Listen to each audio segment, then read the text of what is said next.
we have breaking news for you. This literally just happened. The Fast X premiere is happening right now as we speak in Rome, and Vin Diesel has confirmed that Fast X is not the end. It is the first part of a 3-part finale. So really, we're going to have like Fast Triple X.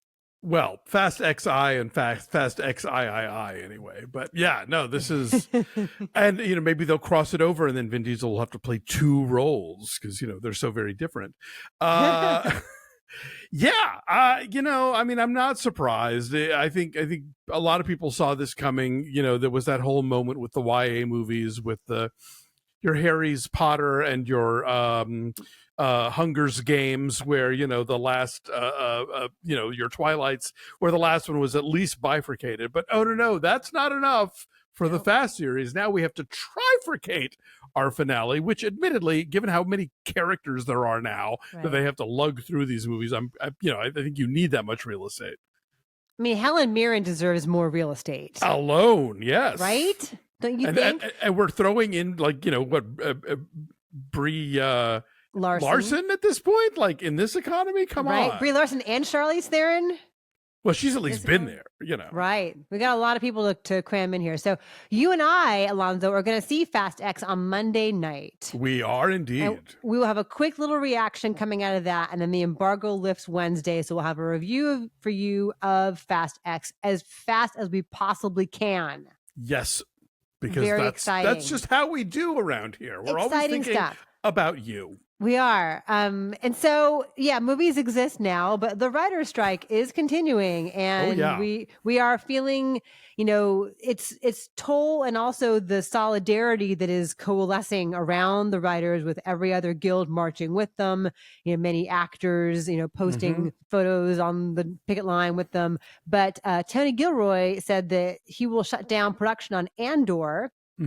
During the writer's strike. The Duffer Brothers said the same thing about Stranger Things production. So giant things that matter are being put on hold, and people are wisely using their clout the way that they should to get something done. Well, yeah, and there's this idea that, the script is done, bam, here we go. But that's not how television works. Like, there's constant rewriting going on, and in a lot of film too, because this set isn't available, so now we have to change this. Like, it is all showrunners are writers, and they are very often having to rewrite on the fly. So the idea that somehow you can be a showrunner and producer but not do any real writing is not a realistic thing. Also, the Writers Guild just announced a website where people can tattle on scab productions, basically, where they're trying to make people create television, and writing is still happening. Now you have a way to sort of anonymously tell the guild, so the guild can shut that down, I suppose.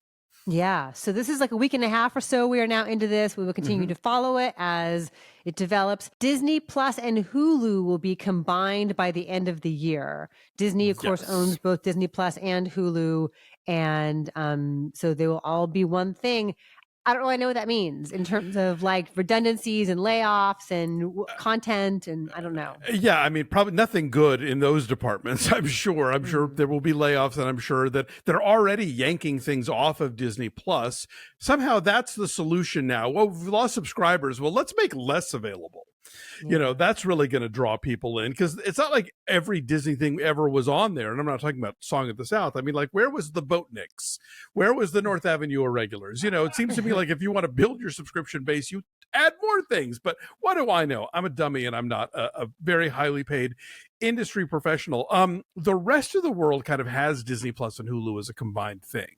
Like, a lot of times you'll see on the posters for Hulu shows, it'll be like Hulu in the US, and then, Disney Plus elsewhere, or Star, whatever thing they've got going on. So it kind of brings it in line with what a lot of the globe is getting as far as these streaming services. And, they've already been putting R-rated content on Disney Plus as far back as like the Netflix Marvel shows. So this, I guess, seemed inevitable. Star-Lord drops an F-bomb in the most recent Guardians. He does, right? Indeed. Yes. There are no standards anymore. Everything's gone out the window for family fare. Deadpool 3 is going to happen, and then just like batten down the hatches, everybody. MTV News is ending. Did you know they were still around? I don't think I even would know where to find MTV anymore anyway, but I recall watching a lot of MTV, like, Kurt Loder. Oh, sure. Yes. Serena Altschuler back in the day. But I mean, it's been a minute, Yeah. So I guess, do the kids who watch MTV care about news? Do kids watch MTV? Do people actually watch MTV, or do they consume that kind of stuff on YouTube now? I think they watch MTV for like Tosh.0 or whatever, and that's about it. I honestly have no idea what's going on over there. It ain't M. We know that. If any of you guys watch MTV, please let me know, because I feel like that was a really transformative, definitive thing of my youth, and like a lot of the music that mattered to me was because I saw the video on MTV. So, but that's not the way people consume things anymore. It is not. The Bear season 2 is coming out beginning June 22nd. What a time to be alive. I mean, there is so much amazing television right now. Like the last season of Maisel dropped, third season of the other two just dropped. We're watching The Great over on our Patreon at patreon.com/BFestAllDay. Like there's just so much. And the Bear season 1 was amazing. And I'm very excited that you're going to be catching up through Bear season 1. And we're going to do season 2 on Patreon. Another reason to join if you haven't already.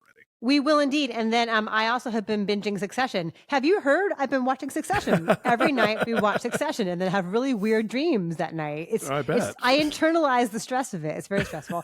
So at some point, I'm going to do both on YouTube and the Patreon series finale with an expert. Not quite sure who yet. I have some ideas of who I'd like to bring on, but there are various folks whose expertise I would enjoy. So be on the lookout for the day or so after the Succession finale airs. We will have that. Lindsay Lohan and Jamie Lee Curtis are supposedly doing a Freaky Friday remake.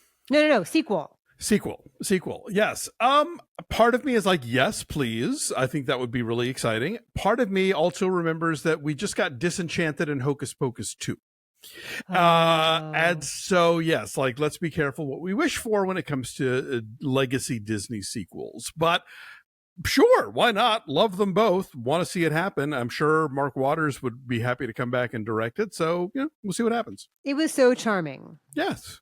Right. And I want good things for Lindsay Lohan. I do. I've always been Team Lohan. And I think she's going in interesting directions now. I enjoyed her Netflix Christmas movie quite a bit. And I think reuniting with Jamie Lee Curtis. And again, if Mark Waters directs, that would be reuniting her with her Mean Girls director. So, Oh. There you go. Peak Lohan. So we will keep you posted on that if any news comes out of that. And then Robert De Niro is a dad for the 7th time at age 79. Man, get that vasectomy. What can I tell you? I'm sorry. Bag of peas on your lap. Yes, look, as somebody who lost their mother at a relatively young age, and I was in college, the idea that this kid is likely not going to have dad around past junior high or so, I find a little depressing, and I don't get how that works, but, good on you, man, I guess. Congrats.